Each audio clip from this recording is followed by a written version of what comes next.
1625, and King James I, King of England, is dead. His oldest son, Henry Frederick, would have become Henry IX, but that didn't happen. Henry had predeceased his father. It was therefore put in the list of the princes of Wales that never became king. In the end, it was his brother who became King Charles I. Charles believed in the divine right of kings and married a Catholic French princess. She was Henrietta Maria. The French and the English had been on very bad terms, with their first conflict probably dating back to the Battle of Hastings.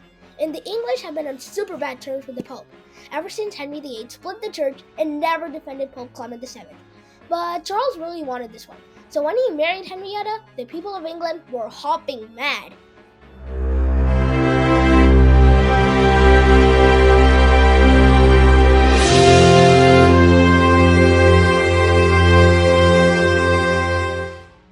Hey guys, thank you so much for watching my videos. If you loved my last series, I bet you'll love this one as well. But first, like and subscribe and comment down below if you like my videos. I'll post more videos like this once in a while. This is King Charles I, and he is the new King of England. He tried to make a truce with the King of France, Louis XIII, and Louis said yes, so Charles would be friends with Louis, and Louis would let Charles marry his sister Henrietta Maria. Bye, Big Bro! Bye, Henrietta! I won't miss you at all! No! So Charles married Henrietta, who Charles pretty much knew beforehand that Henrietta was a Catholic, because the French monarchy is Catholic. And if you've heard of Maryland, Charles actually named it after Henrietta Maria. Henrietta would have a close relationship with Louis XIII, even after his death. Hey, is that Charles trying to convert to Catholicism? I mean, who wouldn't? After all, his wife's Catholic. Soon, he would be a Catholic, his children would be Catholic, and then England would be Catholic. Oh, okay, I'm joking. Charles would remain Protestant his whole life, but he would fail to support Protestantism. This made him deeply unpopular.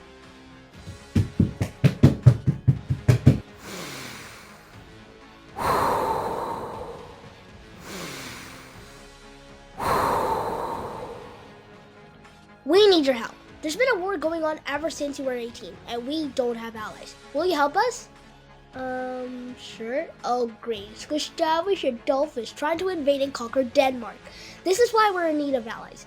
Okay, you stay here and send troops. Meanwhile, I'll go and try to get rid of Gustavus. Well, that was weird. Okay, I see what this means.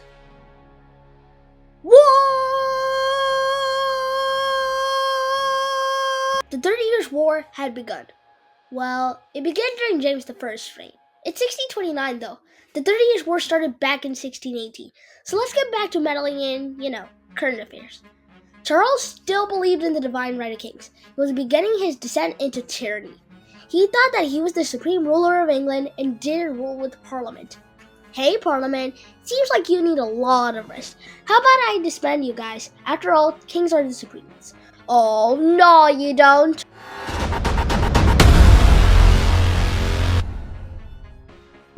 You can't make us leave, unless you want to get deposed, that is.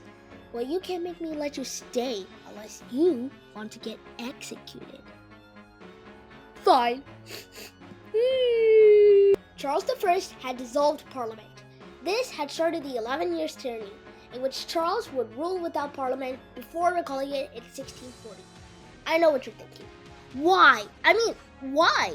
Why would Charles, a king who was supposed to recognize Parliament, kick its butt instead? The question you should be asking though is, did Charles really need Parliament?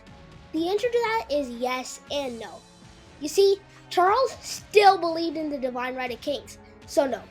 But he would need Parliament later for financial issues, so yes.